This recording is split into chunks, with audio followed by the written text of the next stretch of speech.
थी कि वहां से 8 किलोमीटर का सफर करने में पसीने आ जाते थे।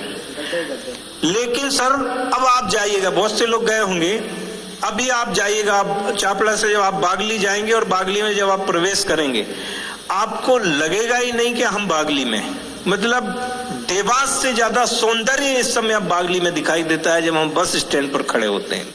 ये पूरा जो संवारा है बागली को, वो नगर परिषद अध्यक्ष प्रतिनिधि आदरणीय कमल यादव जी ने संवारा है। बहुत सम्मान के साथ मैं मंच पे आपको आमंत्रित कर रहा हूं, आप आए और किस तरह से राजनीति में विकास कार्य होते हैं, किस तरह से अपने आदरणीय कमल यादव जी एक बड़े नेता, बड़े सम्मान के साथ हमारे अतिथियों का स्वागत है। सर,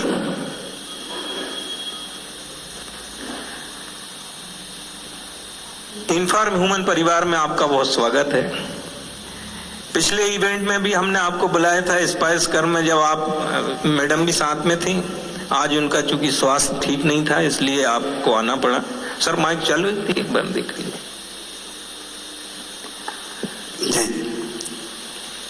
यहीं से बात शुरू करते हैं सर। बागली को जो संवारा, कौन कौन से बड़े कार्य हैं इस मंच से आप बताइए, क्योंकि ये जो प्रसारण हो रहा है बागली में भी आपको पता है, अभी सब लोग देख रहे हैं वहां पे, तो आप बताइए कि कैसे ये संभव हो पाया, कैसे आपने बागली को संवारा। सबसे पहले तो इन्फॉर्म ह्यूमन चैनल की पूरी टीम, राजेश जी, व्यास जी, यहाँ पर उपस्थित सभी वरिष्ठ जन और हमारे साथीगण, हमारे यहाँ के सबसे बड़े नेता हुए संत श्री कैलाश जी जोशी जी, और हमने जीवन में हर व्यक्ति से कुछ न कुछ सीखने की कोशिश की। हमने जब जोशी जी के बारे में जाना तो हमने देखा कि बहुत ही लंबा राजनीतिक जीवन उनका, 40 वर्षों से अधिक समय तक विधायक रहे, सांसद भी बने, मध्य प्रदेश के मुख्यमंत्री बने, भारतीय जनता पार्टी के प्रदेश के अध्यक्ष बने और कई विभिन्न पदों पर वो रहे।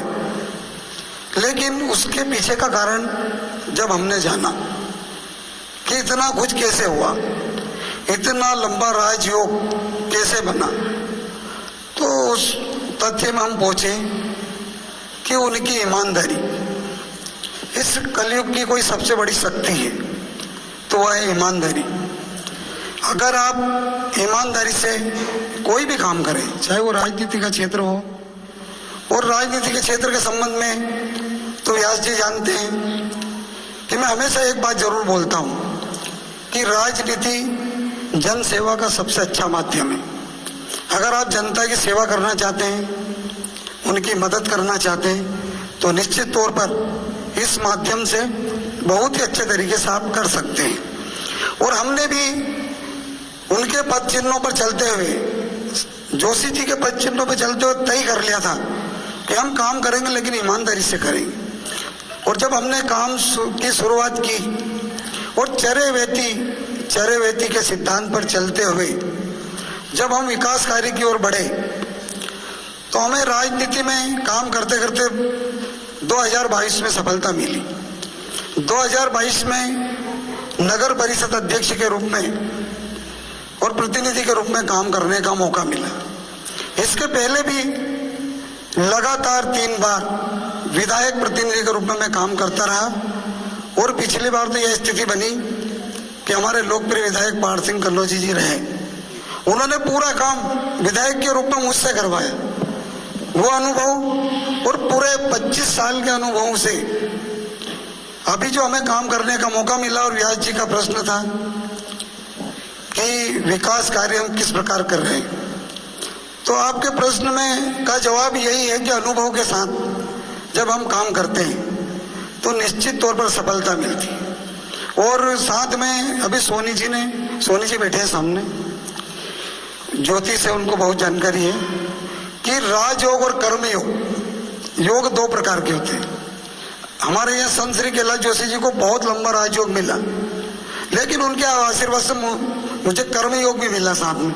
जब हमने काम करने की शुरुआत तो हमारे काम में सभी लोगों का सहयोग मिलने लगा और बागली की स्थिति एक समय अलग ही प्रकार की थी।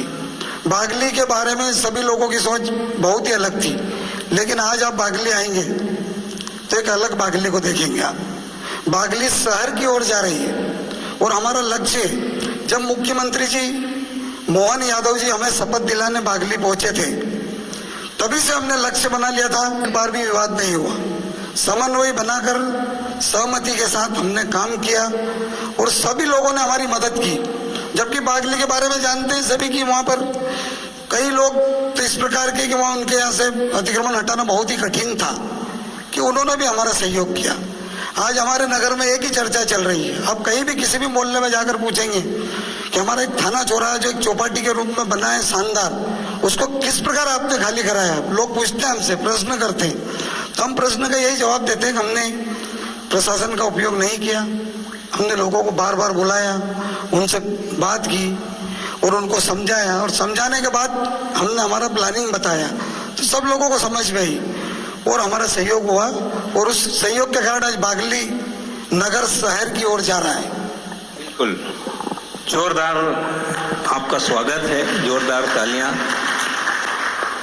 आपने निश्चित तौर से बागली का जो स्वरूप है उसको बदल दिया है। और जैसा कि मैंने अभी आपसे कहा था, जब हम बागली अभी पिछले टाइम आपको आमंत्रित करने गए थे, सर लगता ही नहीं है कि इस समय हम बागली, इतना सौंदर्य हो गया है। राजनीति में चूंकि आपको बहुत लंबा समय हो गया है, कई सारे पदों के आप सशक्त दावेदार हैं, मुख्यमंत्री डॉक्टर मोहन यादव के आप बहुत करीबी हैं। बागली के बाद अभी बागली में कोई और प्रोजेक्ट बाकी है या आने वाला है सर 2025 में?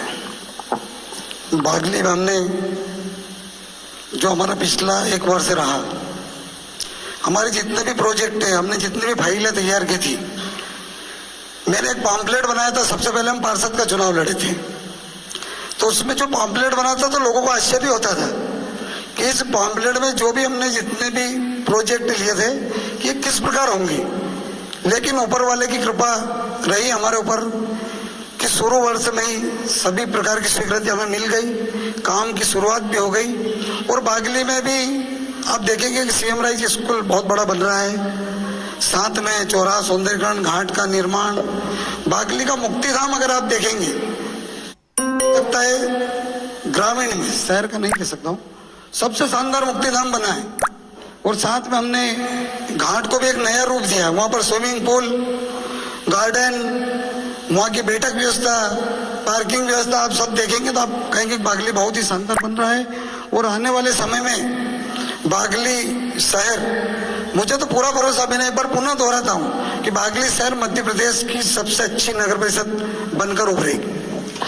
क्या बात है, बस यही विकास की गंगा बहाते रहिए। स्वर्णिम 2025 में यही हमारा उद्देश्य है और ये हमारा अभियान वर्ष भर चलेगा। आपसे बीच बीच में और बातचीत करते रहेंगे। आज आपने हमें अंत में एक बात और कह देता हूं जी कि आपने लिखा है स्वर्णिम 2025, लेकिन 2025 के बारे में एक बात और बोलकर जा रहा हूँ जी जी कि 2025 का वर्ष न्याय प्रिय वर्ष भी रहेगा।